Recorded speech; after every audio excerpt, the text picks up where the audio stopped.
Hey everyone, I'm going to show you how to fix TikTok account settings not loading. So, when TikTok account settings fail to load, it's usually caused by a poor internet connection, an outdated app version, temporary server issues, etc. So, fortunately, the problem can often be resolved with a few simple troubleshooting steps.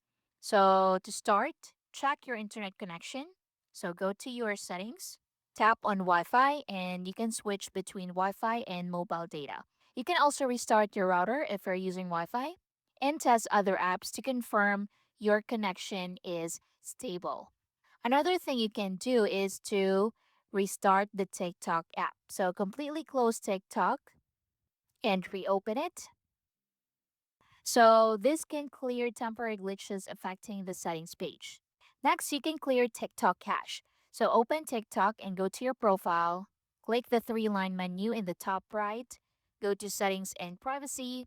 Then scroll to the bottom and select free up space. Then from here, tap clear next to cache. Tap on clear again to confirm the action. Next, you can also update TikTok.